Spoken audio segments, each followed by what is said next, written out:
I do not know why I woke up at that moment. Maybe it was the wind blowing through the crack in the door or the sound of quiet footsteps in the hallway. But then in the middle of the stillness of the night, I heard every word, every syllable like knives stabbing into my heart. "My dad is disgusting," said Michael, the voice of the same son I had raised with these calloused hands, and a lifetime of sacrifices. He said it in a low voice, but clear enough for me to understand everything. In the room next door, I heard his wife voice, a young woman voice, cold as ice. "Lower your voice, he is going to hear you. It does not matter, he does not even notice he is old." And then they both laughed, a dry laugh like dust. I remained motionless, not breathing, as if the slightest movement could break something inside my chest. I thought I had already gotten used to the silence of old age, but that night the silence was no longer peace, but an abyss. I closed my eyes, trying to pretend I had not heard anything, as if it had all been a dream. But no. Each of the words, "he is disgusting," kept echoing clear, as if branded into my bones with fire. I opened my eyes and looked at the ceiling. The light from the hallway filtered under the door, creating a thin and trembling line of light. I saw my hand on my chest, thin with marked veins, and yet it weighed like a rock. I had endured many things in my life, hunger, poverty, the sleepless nights when my wife left, but I had never known a pain like this being a cause of disgust for my own son. I did not cry. At my 78 years, my tears seemed to have dried up. I just felt a lump in my throat, as if an invisible hand were squeezing it. I listened as their laughter faded until it disappeared. In the house, only the regular ticking of the clock remained, and my own breathing heavy, hoarse. I turned to look at the photograph on the nightstand, the photo of Linda, my wife who had left me too soon. I whispered in the dark. "Do you hear it?" Our son just said. I discussed him. The wind blew through the curtains, making the photo vibrate slightly. I wondered if, had she still been alive, things would have been different. Maybe not, because sometimes, even if you give everything, people change. I stayed in bed until the sky began to clear. I could not sleep a wink. Every minute that passed was a small stab in my memories. I thought about the past years, about the little 5-year-old Michael running after me to the door, holding onto my shirt and saying, "Daddy, do not go." Where was that boy? I did not know. Maybe he had died a long time ago, buried next to the days I thought were happy. Outside, the birds start to sing. I got up, put on a jacket, and went to the kitchen to make coffee, like every morning. I kept my old habits, but inside, everything was different. When the water boiled, the steam hit my face, and I looked at my hands. They trembled slightly, not from age, but because I knew that from that moment on, nothing would ever be the same again. And I whispered low enough, so only I could hear myself.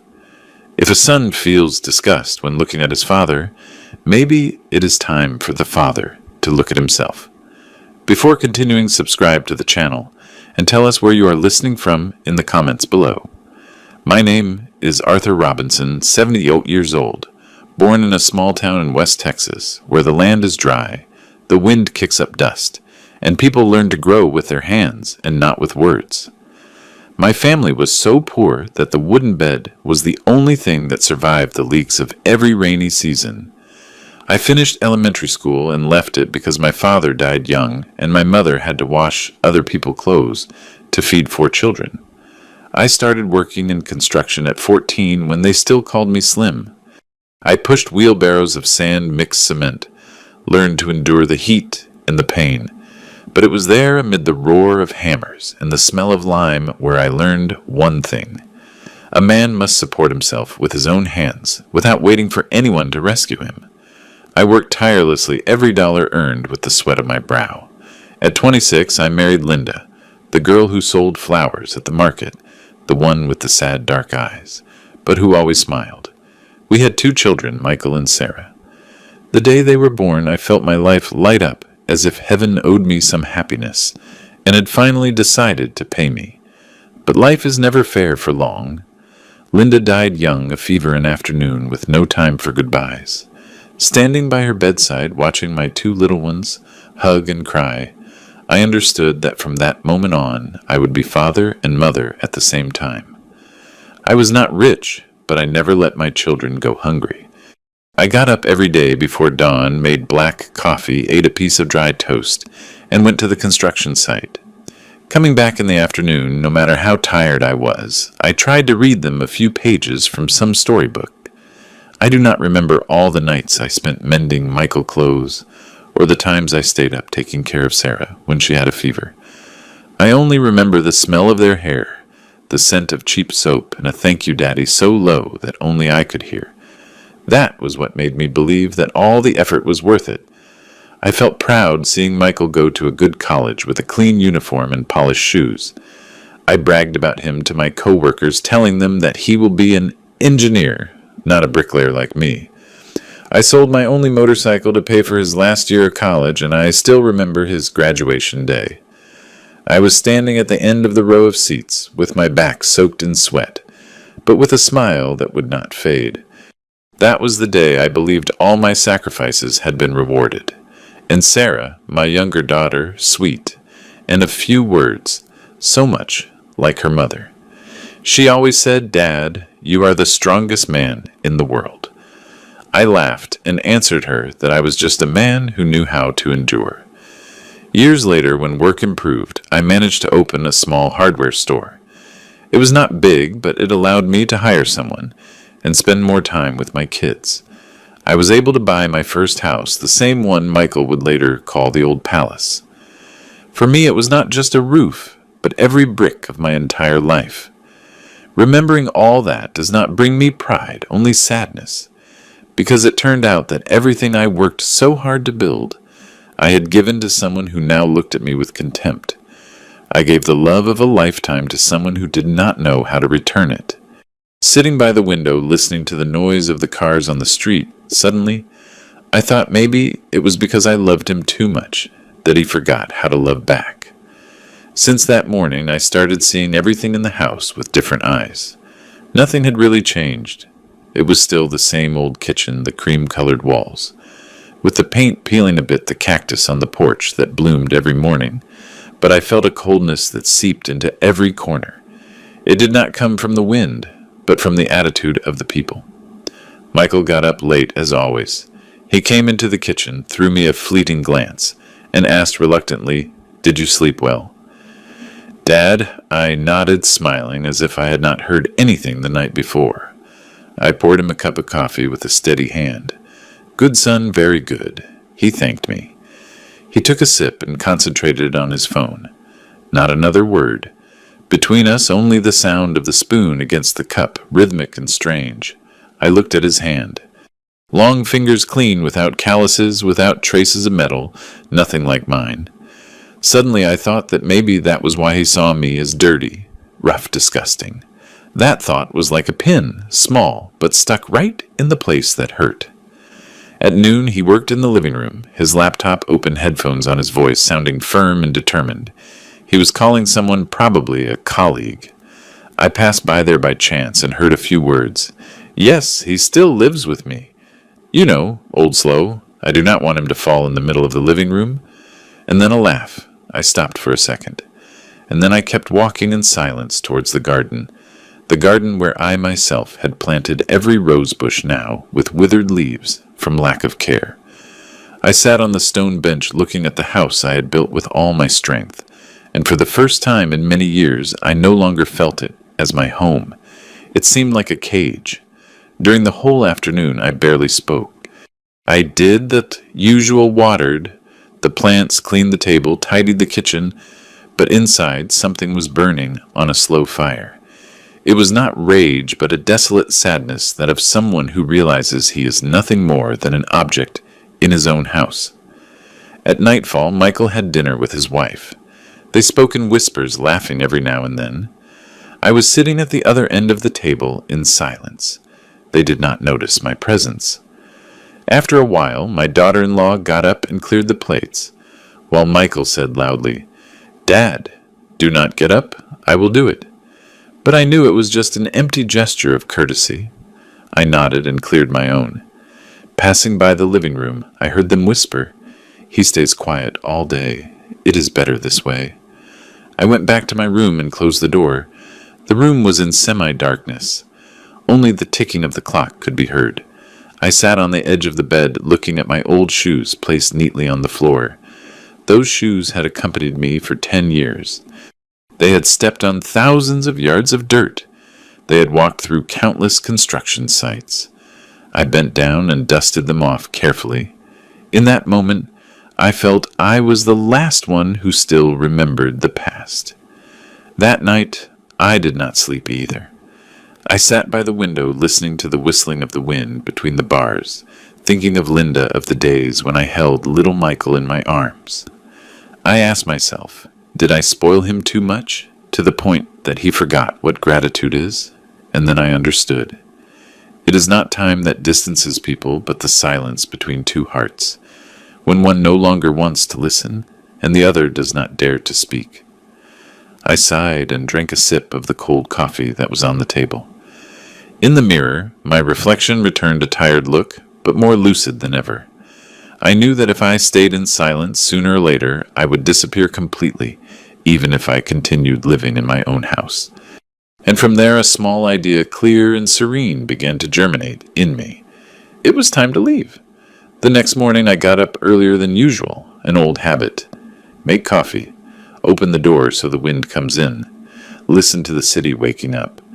But this time, the aroma of the coffee was not as intense as before. Maybe because my heart had grown cold. I looked around the kitchen. Every object, every little corner, I had bought it. This wooden table I built myself. That cabinet I painted with my own hands. But Michael never saw the paint stains on my hands back then. For him, everything was already there. While I was tidying up, I opened a closet looking for some papers. By chance, I found an old box lined with blue fabric. At noon, Michael came home to eat. He talked on the phone throughout the meal, typing on his laptop without looking at me. I was sitting opposite in silence, listening to every yes, no, sure, and then a we will talk later. When he hung up, I asked him in a low voice, "How was work today, son, normal dad?" "I am very busy. Do not worry about those things," he answered without looking up. I looked at his face, that of a grown man, a stranger with no trace of the boy who used to run to the door to wait for me when I came back from work. I remembered the times I had sacrificed for him. The day he lost his job, I sold a small plot of land on the outskirts to pay his tax debts. Another time, I gave him the only truck from my company so he could start his own business. I even remembered the night I spent awake, preparing a business plan for him to present, because he told me, "Dad, you have more experience." In that moment, I felt happy helping my son. I did not know that each of those acts was slowly turning me into a shadow, making him believe his father would always be there to fix his mistakes, regardless of whether they were right or wrong. Now all that was just footprints in the memory of an old man. I looked at my hands, the fingers that had built a house, that had cradled a son, and that now only trembled holding a cup of coffee. I exhaled very softly, as if letting go of a part of the past. In the afternoon, I tidied my room. Every object had its own story. The desk where Sarah wrote her diary, the pillow Linda had sewn. I walked through every room as if saying goodbye to everything. Stopping in front of our wedding photo, now faded, I whispered, "Linda, I have done everything I could. Maybe it is time to learn to let go."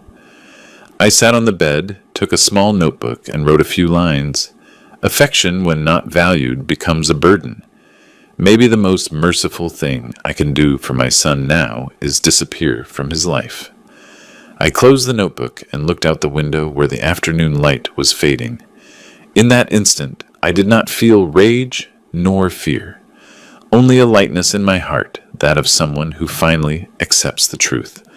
At nightfall, I sat on the porch, listening to the wind whisper among the leaves. The smell of damp earth and wood smoke floated in the air. In the distance, the sound of a car faded away. I closed my eyes and told myself, "Soon, Linda. I will leave in silence like the shadow no one notices when it abandons the house it once built." I did not tell anyone what I had heard. nor did I say a single word to Michael. I kept silent like someone who guards a wound in the chest, not touching it, so it does not bleed. But the more I tried to repress it, the clearer the pain became. The following days I lived like a shadow. I did everything as always at the same time with the same routine. Make the coffee, sweep the patio water, the plants cook lunch. But my spirit was no longer there. One morning, while washing a cup, I saw my reflection in the water.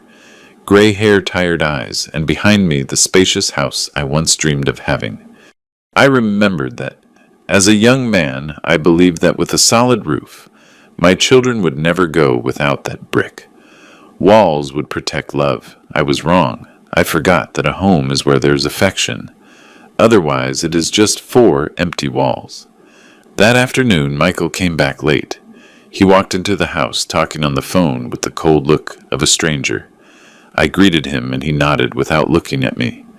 I stood still, listening to his bedroom door close. In that instant, something inside me broke slightly without noise, like the crack in a mirror. And in that fissure I saw a truth with clarity. Love between a father and a son can die in silence. That night, I took the small notebook I always used to write down work things and opened a new page. I wrote, "When a son no longer needs his father, one should not force oneself to stay to remind him. When love becomes a burden, leaving is also a form of kindness." I closed the notebook, put it in a drawer, and sat in silence for a long time. The room was in semi-darkness. Only the wind flapping the curtains could be heard. I thought of Linda. Sometimes I still talked to her as if she were close.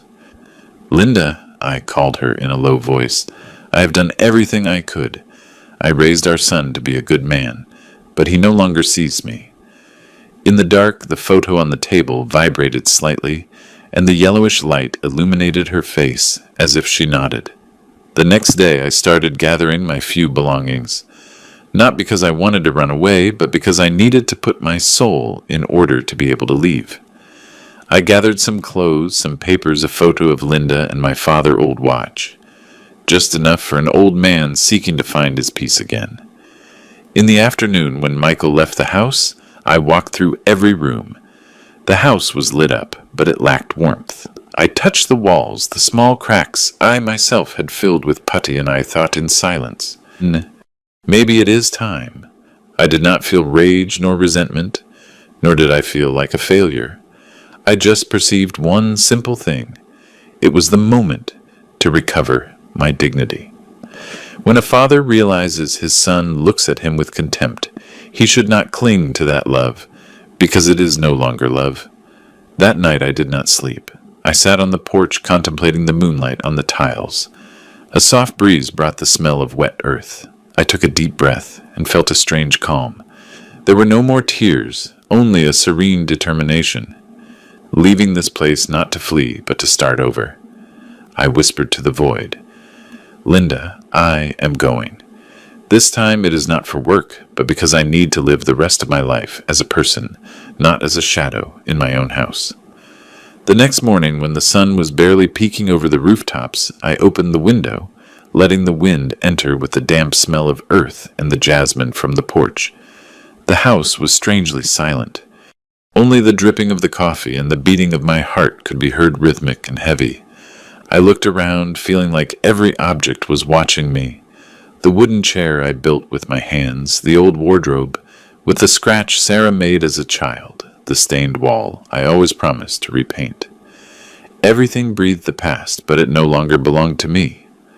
I poured coffee into a cup with a slight tremor in my hand. I thought about that night, about tomorrow, and everything that would come. Everything seemed already organized inside me, without haste, without fear. I have lived long enough to understand that the important decisions in life are usually born in silence. I took Linda's photo from the shelf. She was still smiling with the same kind look as always. I sat on a chair, placed the photo on my knees, and spoke to her in a low voice. "Linda, if you were here, maybe everything would be different. I am tired. I do not want to hate my son, but I do not know how to love him anymore. I gave him everything, and maybe That was what made him forget my worth. The wind from the patio moved the curtain gently, making the light dance on the photo frame. I felt Linda was listening to me in silence, as always, but in that silence there was empathy, not judgment. I still remembered clearly the day of her death. Michael was only 5, Sarah 3. I promised her before her altar that I would raise them to be good people. I kept my word, but I never imagined that at the end of my life, the only thing I did not manage to teach my son was to be grateful. That noon I went to the bank. Leaving the bank, I walked back home. On the way, I passed the old hardware store where I was a customer for many years. The owner, a gray-haired old man, looked at me surprised. "Mr. Robinson, how long has it been? How can I help you?" I smiled slightly. "I came to ask something simple. If I wanted to sell a house, do you know someone trustworthy?" He nodded and wrote down the number of an older real estate agent, someone trustworthy. I thanked him, and with the paper in my hand, I went out to the street. The wind hit my face, but I felt lighter than ever. When I got home, Michael had not returned yet. I sat at the table, opened my notebook, and added a line. It is not death that separates a father from a son, but indifference. When a father understands he is just an object in his house, he must find the door to leave on his own. I closed the notebook and put it in the drawer. In that moment, I did not feel like a loser, but like someone who had just woken up from a long dream. I got up and looked one more time at Linda photo. You know, I am not leaving for revenge. I am leaving to preserve what remains human in me, before my son takes that away too. I turned off the light, leaving the room in the pale light of dusk, and in that darkness I heard clearly the voice of my heart. It was time to go for real. Monday morning I woke up early as usual. On the porch the dew still shone on the leaves. The distant crowing of the neighbor rooster was an old custom I had heard for decades. But this time getting up, I knew today would be different. I put on the white shirt Linda liked so much, buttoning it carefully, and looked at myself in the mirror. In it I saw an old man with gray hair, sunken eyes, but with a back still straight. I looked at myself and said in a low voice, "Today, Arthur." We start again. I carried with me the paper with the real estate agent phone number. After calling an older man, voice deliberate and polite, answered, "Mr. Robinson." "What a pleasure. Tell me, how can I help you? I want to sell my house, but I want discretion." There was a silence for a few seconds on the other end, and then he answered, "Understood. Can we meet today? Sure, at 3. The meeting took place in a small coffee shop near downtown. The man named Mr. Henderson was around 60. He wore glasses and had a neat appearance. He listened to me without interrupting, without curiosity. When I told him the house had no debts or mortgages, and that it was solely in my name, his eyes shone with surprise. "And are you sure you want to sell it?" "It is a very nice property, Mr. Robinson." I nodded. My life was nicer when my family still looked at me with love. The house makes no sense anymore. We did the paperwork quickly. Henderson promised to find a discreet buyer without flashy advertising. I signed some papers. My hand did not tremble. When the ink dried, I felt as if an invisible rope had been cut, the one that tied me to the past. Walking back home in the afternoon, I went down the hallway, observing everything with a different look. Every brick, every door frame, the walls I had raised with my own hands, now seemed strange to me, as if they no longer belonged to me. I touched the wall and felt it cold, not because of the cement, but because the people heart had grown cold. At night, Michael arrived home and asked distractedly, "Dad, I had a long meeting today. Is there any coffee left?" "Yes, son, in the pot." I served him, watching him in silence. He did not notice that my look was different, nor did he see the real estate agent business card on the table next to an unmailed letter. After dinner, I sat on the porch, the street light casting a yellow glow on the tiles. I looked at my hands, the same ones that had built this house, that had cradled my son, and that were now about to sign to abandon it. I did not know whether to call it loss or liberation. I only knew that in my heart there was a void, neither heavy nor painful, simply silent. The next day, Henderson called to give me news. There was already an interested party. A foreign businessman wanted to buy it immediately, paying in cash. Everything happened so fast that even I was surprised. He told me, "It seems fate is in a hurry, Mr. Robinson." I smiled bitterly. Sometimes when one takes too long to decide, life decides for you. That night I wrote a few more lines in my notebook. A house can be lost, but dignity cannot. Once I built walls of cement, now I learned to rebuild myself with silence. When I finished writing, I heard Michael laughing while talking on the phone in his room. He was telling someone that house will be mine someday.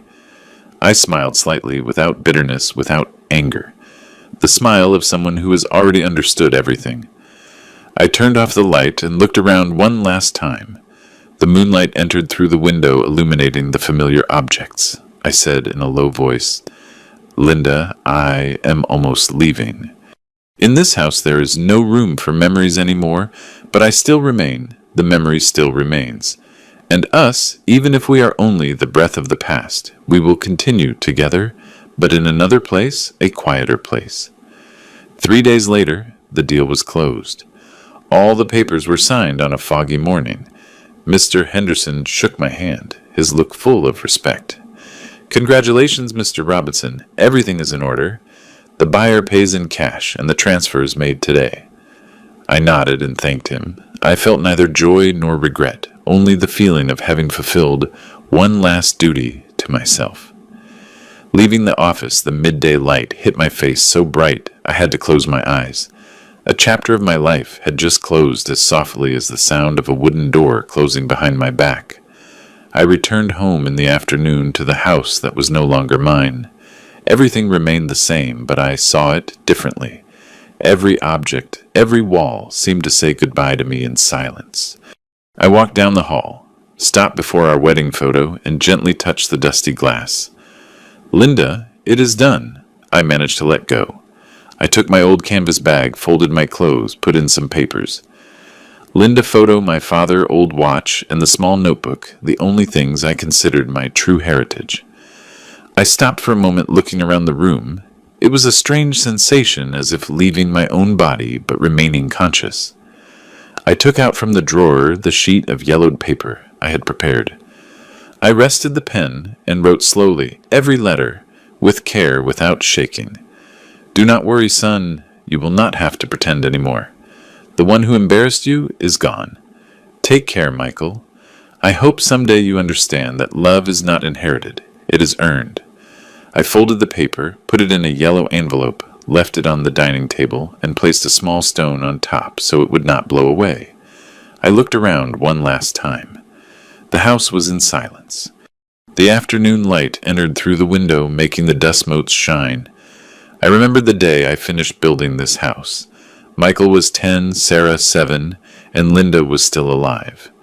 That day we ate for the first time in a living room without doors. The wind came in smelling of fresh lime. I thought it was the beginning of a happy life.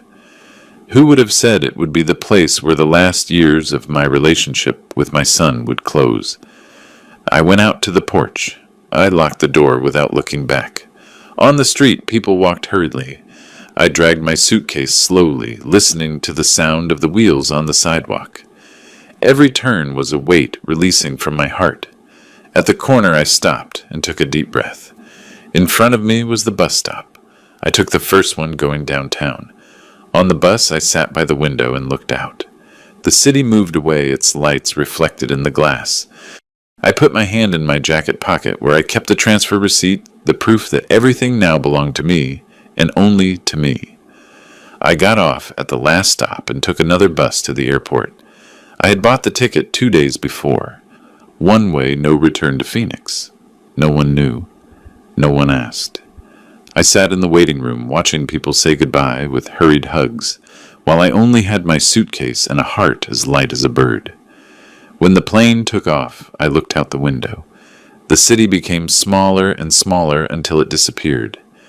In that moment, I did not feel sadness, only a strange peace. As if for the first time in my life, I could breathe deeply. I closed my eyes softly and told myself, "Son, I am not leaving out of hate, but out of love, because there are loves that to keep them, you have to let them go." The flight landed in Phoenix at 9 at night, a strange city with a dry wind and smell of metal. I dragged my suitcase to a taxi and asked the driver to take me downtown. I did not have an exact address, I just knew that there were some small, cheap and quiet boarding houses there. We stopped in front of an old wooden sign with peeling paint, Hope Boarding House. The name seemed ironic to me, but maybe it was also a sign. I knocked on the door. An old woman of about 60 opened, looked me up and down, and then smiled kindly. "Looking for a room, sir? Yes, small, but quiet." She nodded and guided me down a narrow hallway. My room was on the first floor. It was small, with beige walls, a bed, a table, and a window that overlooked an alley. I left the suitcase on the floor and took a deep breath. For the first time in many years, I was in a place without memories. That night, I did not turn on the light. I lay down listening to the noise of the cars on the street, the distant barking of a dog. In my mind, I heard Michael's voice again. My dad disgusts me. His laugh, my daughter-in-law laugh. I thought I would feel pain, but no, only tiredness. I said in a low voice in the dark, "Linda, I did it. I left." The next morning I got up early, opened the window, and a cold, clear light flooded the room. I made coffee in a small electric coffee maker. The aroma of the coffee mixed with the morning breeze, reminding me of so many past years. I did not know how to start over at my age, but at least I knew I would no longer have to listen to the sighs of someone who considered me a burden. My first morning, I walked around the neighborhood. Phoenix was bustling. People went to work. Buses crowded together. But I felt a strange peace. No one knew who I was. No one called me old. No one looked at me with pity. I bought a coffee and sat on a park bench, watching the children play. A boy fell and burst out laughing. His father bent down to pick him up, wiped off the dust, and hugged him. I looked at them and smiled slightly. Maybe I looked like that too in the past. At noon I went back to the room and took out my phone. 17 missed calls, all from Michael. A text message. "Dad, where are you? I do not understand what you did. You sold the house. Why, I read it without answering." A moment later the phone vibrated again. Another message, this time with a harsher tone. "What did you do? Old man? Are you crazy?" And then another with a trembling voice as if he were scared. "Dad, please answer me. Let us talk." I left the phone on the table. My heart did not beat as fast as I thought. I just felt a void, as if those words had arrived too late, when there was nothing left in me to answer. I wrapped the phone in a towel, turned it off, and put it in the suitcase. I knew that if I listened one more time, my will would falter. At night, I walked around the boarding house. The streetlights dyed the street a pale yellow, and the smell of freshly baked bread floated in the air. I heard some old men laughing in a grocery store, the music of a small bar, and I realized that although I was alone, I was still alive. I still had breath, I still had legs, and I still had the right to choose peace for myself. Back in my room, I wrote a few lines in my notebook. "Son, you will call, you will get angry, you will cry, and then you will forget. And I will start over. Because sometimes to keep love, you have to learn to walk away from it." I put down the pen and looked at the ceiling where the dim light filtered through the small window. The noise of the cars on the street faded away. I closed my eyes softly, and in that instant I felt my heart at peace. That rare peace I had sought all my life, but could only find when I lost everything. The first days in Phoenix passed slowly, but without heaviness. Every morning I woke up when the sky was still misty. I made a cup of black coffee and sat by the window to watch the light flood the street. I listened to the street vendors shouting the screech of the bus brakes, the voices of children calling their mothers. Those sounds, seemingly trivial, made me feel alive, even if no one knew my name or waited for me at home. One afternoon, while I was sitting on the small patio of the boarding house, An old man sat next to me, leaning on an old wooden cane. He had a square face, a bright look, and a sparse gray beard. He seemed like someone who had lived a lot. He spoke with a deep and slow voice, that of someone used to conversing with time. "New here, right? Yes. I just arrived a few days ago. I am George. I live in room 7. I smiled. "Arthur." "A pleasure, George." We talked like two strangers finding a bit of warmth in the middle of a cold city. The afternoon fell. We stayed there without saying anything else. The wind seeped through the cracks in the walls, bringing the smell of dampness from the approaching rain. In that silence, suddenly I felt my heart calm down. It had been a long time since I talked to someone without having to give explanations, without having to prove anything. From that day on, George and I became friends. In the morning, he used to knock softly on my door. "Coffee, old man," and I answered, always. We sat in a corner of the porch, each with his cup of coffee, watching the street wake up. People went to work. Students laughed. The sky cleared. And in that brief moment, I felt more at peace than ever. "Sometimes we talked about our children," he said. "Children are borrowed, Arthur. We raise them, feed them, but they do not belong to us. Some return, others get lost." I just nodded. "There are truths that do not need to be discussed, only accepted." At night, I used to write in my notebook. Each page contained only a few lines, but it was the only way I had to preserve a part of me. Day 8 in Phoenix. I still do not get used to the loneliness, but I am no longer afraid of it. Here no one knows I'm someone's father, nor does anyone despise me for my age. I am just Arthur, and that is enough. One noon, while walking through a small market near the boarding house, I saw a group of children playing soccer under the sun. A boy fell and scraped his knee, bleeding a little. I approached quickly to help him up. He looked at me with his clear, dark eyes and smiled. "Thank you, sir." I froze because in that smile I saw for an instant the Michael of my childhood.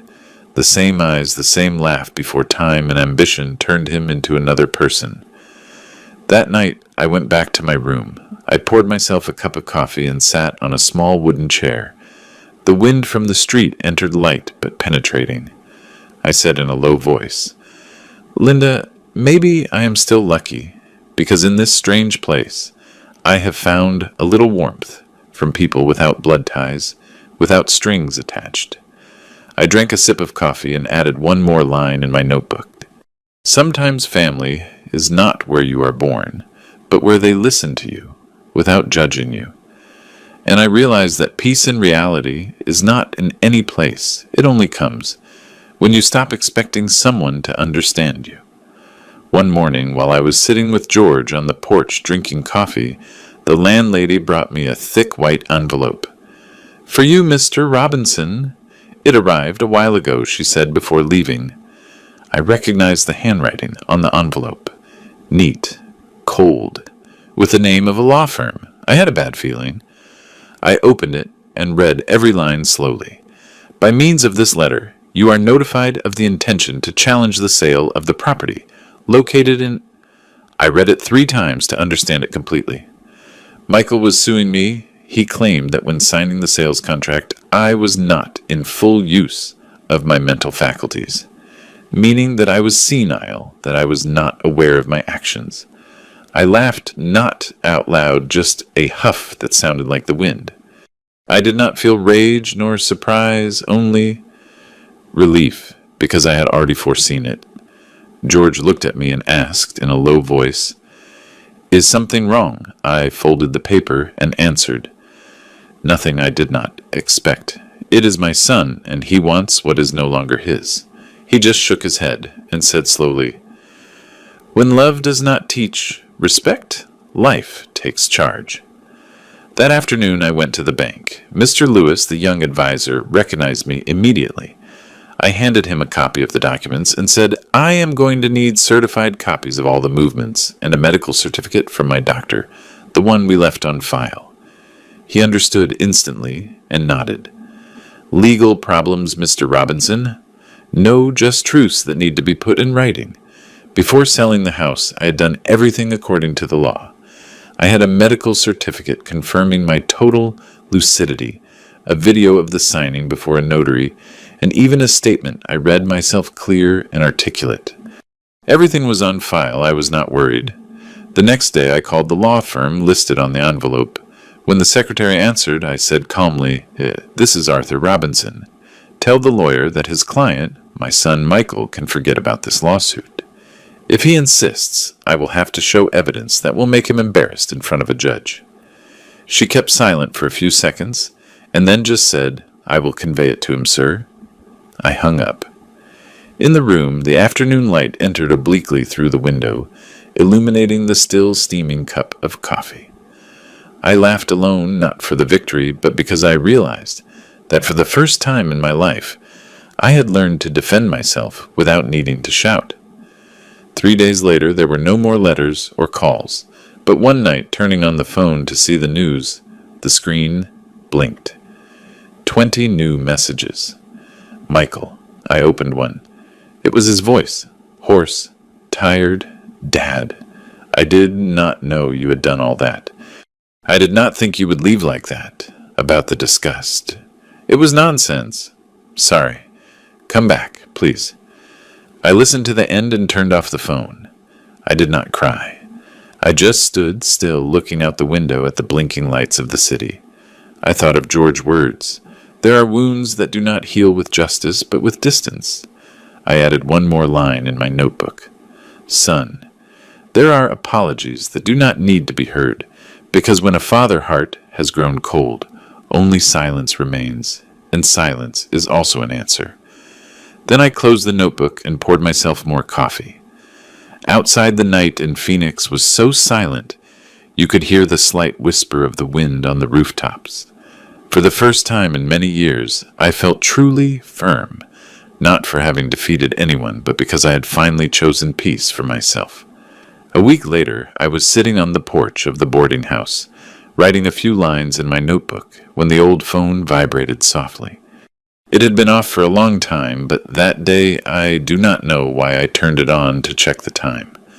An unknown number appeared on the screen. I was going to ignore it, but a feeling stopped my hand. I answered. Dad, I froze. That voice, sweet and trembling, I could not be mistaken. It was Sarah, my daughter. Dad, are you there? It took me a few seconds to find my own voice. Yes, honey, I am here.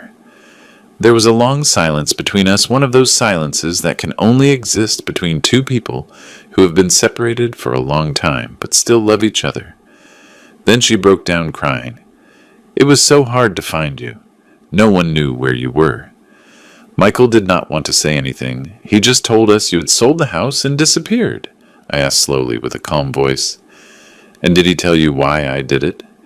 He said you had a crisis, that you were not well anymore. I smiled slightly. Of course, it is easier to say that than accept the truth. Sarah kept silent. Then she said with a broken voice, Dad, I did not know anything, I swear, but I suspected. He has not been the same for a while. He became arrogant, cold. I know, honey. You do not have to explain it. I heard a sigh on the other end of the line, and in her voice I perceived something I had not heard in Michael for a long time. Sincerity. Sarah continued with a lower but firm tone. Dad, I want to see you. I need to hug you. Leo asks for you all the time. That name made my heart stop. Leo, my grandson, Sarah's son. I remembered he was born on a rainy day, and I held him in my arms, so small, smelling of milk. I hesitated. Part of me wanted to see my daughter again, but another feared everything would get complicated again. I was afraid of hearing more excuses, seeing looks of pity. But Sarah's voice softened me. I am not asking you to come back, Dad. I just want to see you. Look you in the eyes and tell you, thank you for still being alive. I sighed. All right, honey, but come alone. Yes, Dad. I promise it will be just me. 3 days later, I waited for her at the bus stop near the boarding house. A taxi stopped. Sarah got out. She had not changed much, only her look was more mature. And there was something of Linda in her, a soft and silent sadness. When she saw me, she bit her lip and ran towards me. "Dad!" She hugged me tight. It was a long, trembling hug, as if she wanted to repair all the broken years. I said nothing. I just put my hand on her back and patted her. We sat in a small, nearby coffee shop. Sarah took a box of sweetbread out of her bag. "I made it like the ones you liked." I smiled and tasted a piece. The sweet and spicy taste of cinnamon spread through my mouth, bringing with it distant memories. She told me many things.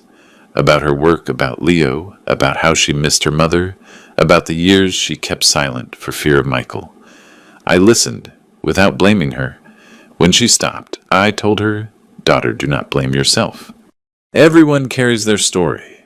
Yours, at least, still has tenderness." She looked at me with damp eyes.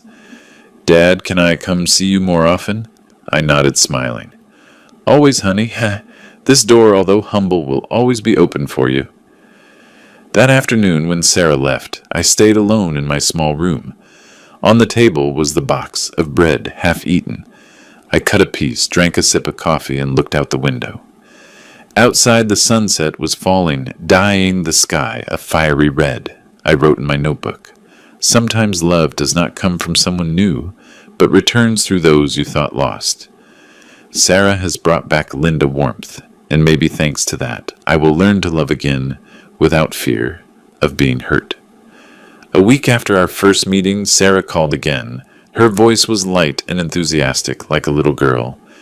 "Dad, Saturday, I am coming with someone who wants to meet you." I smiled, guessing immediately. "Leo." "Yes, he says he wants to see his Grandpa Arthur." Saturday morning, the sky was clear. I got up early, tidied the room, cleaned the table, and set 2 cups of coffee and a glass of milk.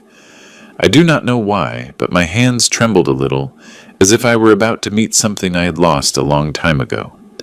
When the taxi stopped in front of the boarding house, I went out.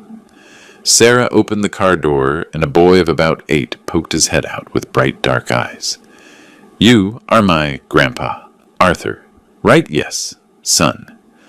"I am." He smiled and handed me a small ball. "Will you play with me after breakfast?" I nodded with a lump in my throat that prevented me from speaking. The 3 of us sat in the small room. Sarah had brought sweetbread, and the aroma of flour and cinnamon flooded everything.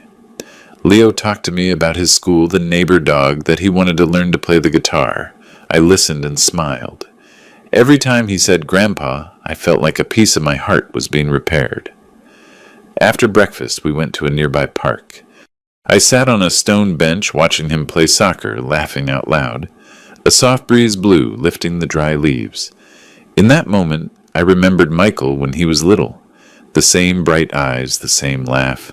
A shadow of sadness grazed me, but then I told myself, not all children grow up to forget love. Leo ran towards me and dropped down next to me, breathless. "Grandpa, Mom says you make the best coffee in the world." I burst out laughing.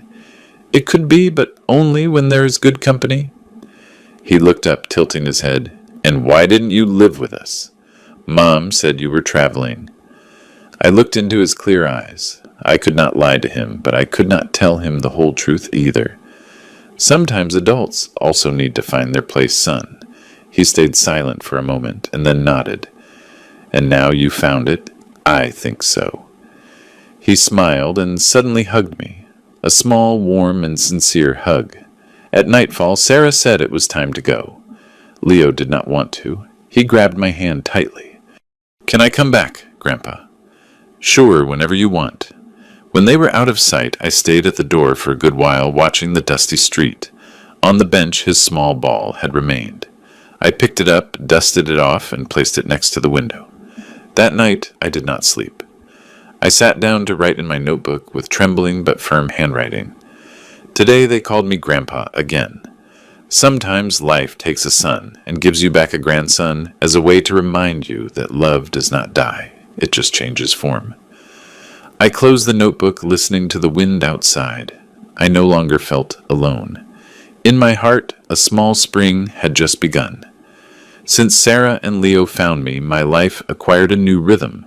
Saturday afternoons no longer passed in prolonged silence. They arrived, bringing with them laughter, the smell of sweet bread, and the scent of soap from a child hair. Leo used to run around the small patio, laughing out loud while I, sitting in a chair, watched mother and son as if I were seeing a part of my lost life return to me. One day, George suggested I go with him to the community center.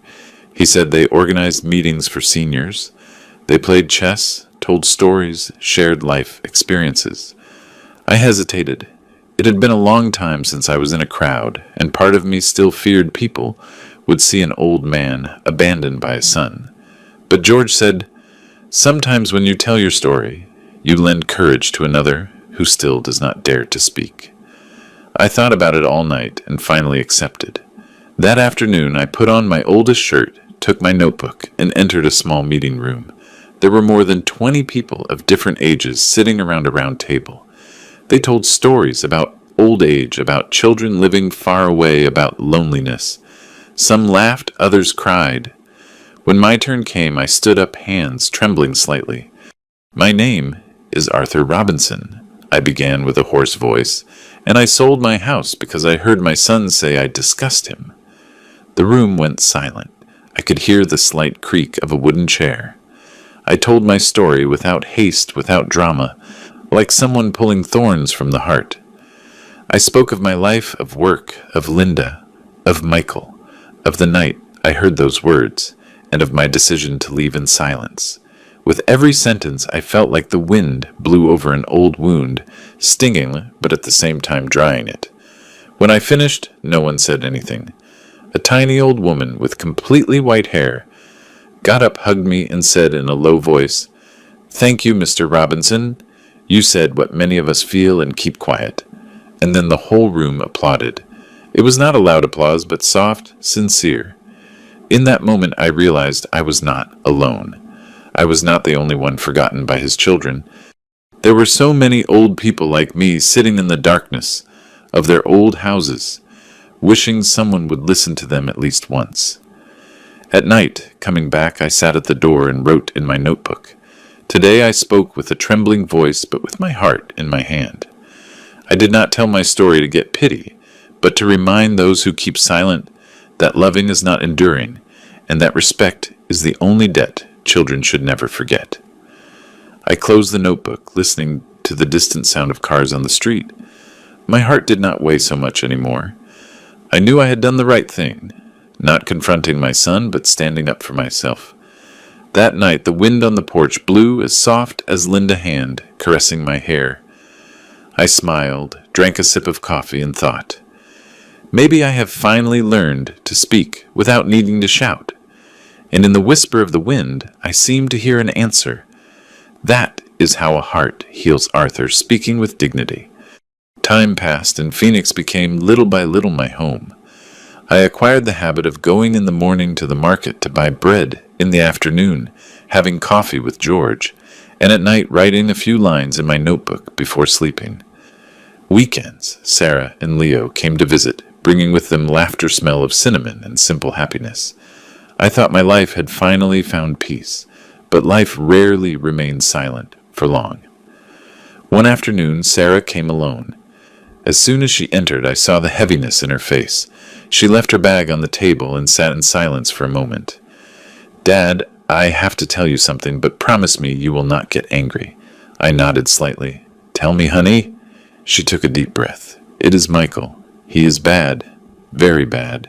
They fired him from work." I kept silent. Sarah continued with a slow voice. "There was an audit. They found strange movements. He denies it, but everyone knows it was him. He is desperate." I looked out the window.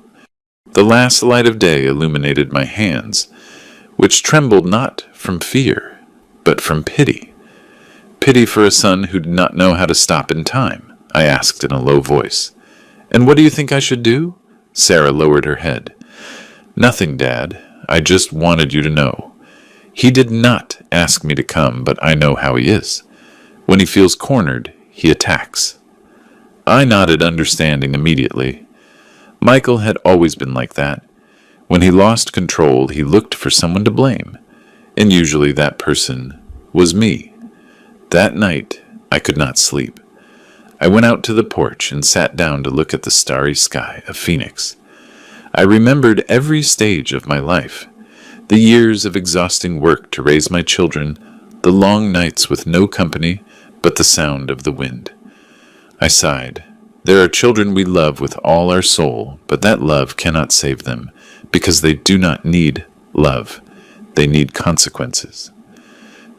The next day, George came to visit. I told him briefly about Michael. He listened and then said, "Do not carry it any more, Arthur. Parents teach, life corrects." That phrase echoed in my head all day. At night, I opened my notebook again and wrote, "I am not angry with my son, but I will not save him anymore. Because if I keep holding out my hand, he will never learn to get up on his own. Sometimes kindness must also have limits." Sarah returned 2 days later. She said Michael was trying to contact me, asking her to give me a message. I just asked her, "Did he ask you to intervene?" "Yes, but I will not do it. I think he is finally hitting rock bottom." I looked at my daughter and took her hand. "Daughter, if he comes, do not open the door without thinking. A desperate man does not seek redemption, he seeks refuge." She nodded with red eyes. When she left, I stayed sitting in the dark with the yellow light of a lamp projected on the wall. It started to rain. Small, constant, sad drops. I did not pray for Michael to suffer, nor for him to be happy. I only prayed for him to see himself before it was too late. I said in a low voice to the night, "Linda, I am afraid this time he will knock on the door again, and I will have to learn to say no."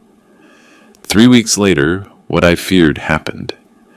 Early one morning, I received a letter from a lawyer I knew back home. I opened it. The handwriting was clear, and the first sentence squeezed my heart. "Your son, Michael Robinson, has attempted to use your name to guarantee an unpaid loan." I read it several times, feeling not rage, but a silent sadness. It turned out that even after disappearing, Michael was still trying to drag me into his chaos. I did not get angry. I just felt pity for a man who had lost even his honor without realizing it. I went to see Mr. Lewis at the bank in Phoenix. When he heard the story, his eyes widened with astonishment. I asked him to help me certify the documents, and then I contacted my old lawyer to file a complaint for identity theft. Everything was settled carefully, without noise, without hate, just a father defending his name for the last time. In the afternoon, coming back, I opened my notebook and wrote, "I saved my son so many times he came to believe he could not live without his father. But the truth is precisely because I always saved him, he never learned to stand up by himself." The next day, I bought a small lemon tree and planted it in front of the door. Sarah asked me why a lemon tree and not a rose bush or flowers. I smiled. "Because the lemon hurts at first, but it heals wounds." She smiled slightly, understanding. I looked at the little tree. The wind moved its thin branches, its green leaves trembled. I whispered, "Every person must bloom for themselves, no matter how hard the season." That night, I kept writing. No one escapes the consequences of their own acts. But if we keep our heart serene, the consequences of others no longer have the power to hurt us. And when the night breeze entered through the window, I smiled slightly. I had learned something that took me 78 years to understand. Forgiving does not mean forgetting, but not allowing pain to control you. Another morning, Sarah knocked on the door, holding a brown envelope. "Dad, this arrived from the prison." I looked at my daughter, and then at the envelope. On it was clearly written the sender name, Michael Robinson. I kept silent a few seconds before opening it. Inside was a folded sheet of paper. The handwriting was shaky but familiar. "Dad, I have no way to justify what I did, what I said. I failed you. I humiliated you. And the worst, I never stopped to think if you were okay. The disgust I spoke of was not for you, it was for me. I do not expect you to forgive me. I just wanted to tell you I understood. Late, but I understood." I finished reading. I folded the letter and did not cry. I just looked out the window where the first light of morning illuminated the small lemon tree on the porch. The leaves moved gently, and a drop of dew fell to the earth. I knew they were not my tears, but the tears of life falling just when they should fall. That night, I wrote in my notebook, forgiving does not always mean opening the door again. There are people you can only forgive from a distance, so they find themselves again in the dark. I kept Michael's letter in a drawer under Linda photo. See, he finally understood. Late, but understanding is better than nothing, and I felt my heart a little lighter, not from happiness, but because the end had taken shape. After all, I started thinking about the future, not mine, but Leo. I called Sarah and told her clearly, "Daughter, I want to open a college fund for the boy." She opened her eyes wide. "Really, Dad?" "Yes, I will not put it in your name or mine. It will be legal with a financial guardian, untouchable until he is 18. Sarah had teary eyes. "And if Michael finds out," I smiled slightly, "let him find out. I do not owe him explanations. I only owe the boy something better than silence." I went to the bank and did the paperwork. Every signature I traced with security, as if affirming before life that I still had the right to create something good. That night coming back, I took out my notebook and wrote, "Once I built a house for my son, now I build a future for my grandson. A roof can be sold, but an example of a dignified life remains forever." Leo came to visit the next afternoon. He saw me taking care of the lemon tree and ran to help me water it. He looked up with a pure smile. "Grandpa, the lemon smells good." I ruffled his hair and said in a low voice, "Yes, son, it smells like new life." When Sarah and my grandson left, I stayed on the porch, contemplating the lemon trees shining under the sun. The wind brought a soft citrus aroma. I said, in a low voice to myself, "Linda, I have done everything I could. Maybe this is the way a father loves stopping saving his son to sow hope in his grandson." Then I wrote the last line of that day. "What is withered, let it fall. What is still green, let it grow." And I finally have learned to love without needing to hold on. One afternoon at the beginning of the rainy season, who knocked on my door was not Sarah nor George, but Michael's mother, the woman I had separated from decades ago. She was older than I remembered, with graying hair and an air of suffering. She did not look me directly in the eyes, just said, in a low voice, "I come on behalf of Michael." I invited her in and made coffee. The steam rose in the middle of a dense silence. After a while, she took a folded paper out of her bag. "He asked me to give this to you. He is in a shelter in another state. He says he changed." I took the paper. I recognized the familiar handwriting and opened it carefully. "Dad, this time, I am not writing to ask for anything. I just wanted to tell you. I understood. Late, but I understood. I became the man I swore I would never be, and the worst I was, that with you. Today I know I no longer have the right to be in your life, but I want you to know that everything you taught me finally caught up with me. Wherever you are, I wish you peace. Thank you, Michael." I folded the paper, but this time I did not put it in the drawer. I left it on the table next to the cooling cup of coffee and looked towards the porch. The rain began to fall soft, constant, as if someone were reciting a poem in my heart. I did not know if Michael had really changed or if he only said it to get forgiveness, but that no longer mattered, because for the first time in each of his words, I did not see the shadow of arrogance, only his true self, tired, regretful, and naked. I said in a low voice, "Linda, do you hear it? He has finally learned to say sorry." A lightning bolt lit up the sky, reflecting on the photo on the wall. I drank a sip of coffee, and the bitter taste turned sweet. Maybe it was not because of the sugar, but because my heart had softened. I wrote in my notebook, "When the person who hurt you bows down, you do not need to step on them to win. It is enough to smile and let go. That is the answer of an adult before life." At night, I lit a small candle and placed it next to the letter. I did not pray, I just closed my eyes and whispered, "Your path is no longer parallel to mine, son, but I hope it leads you to a place where you learn what I forgot to teach you, gratitude." I let the candle burn until it consumed itself. As the light faded, I felt the past, the resentment, and the pain dissolve with the smoke. 2 years have passed since I left my old town. Phoenix has become the home of the rest of my life. The small room I rented is now mine. I bought it with part of the money left from the sale of my old house. I painted the walls myself. I planted more flowers. I built a low wooden fence and hung a double hammock under the lemon tree, which is now in bloom. In the morning, I wake up with the sunrise. I make coffee, listen to the birds singing, and my heart is as light as the wind. I do not need much, just a calm breath and a new day to live. Sarah keeps coming to visit me every week with Leo.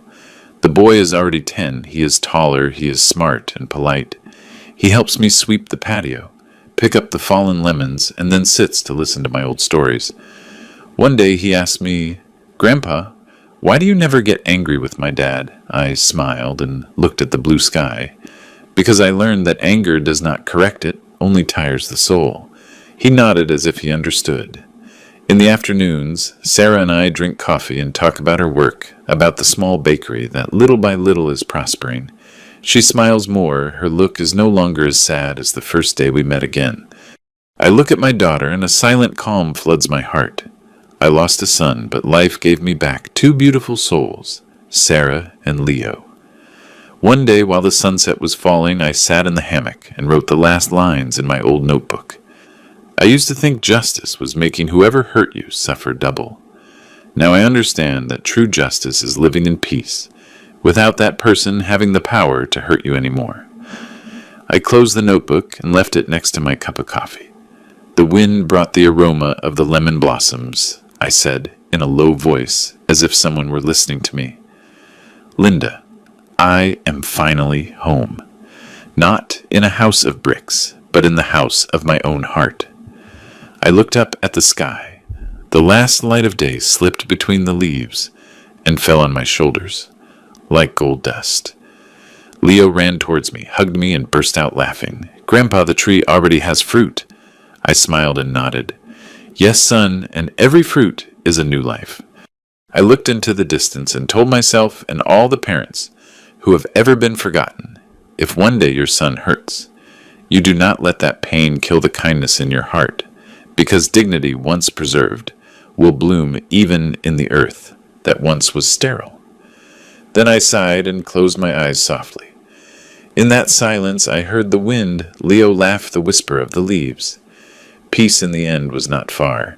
It was right here in me, in my breath, and in a forgiveness that at last was complete.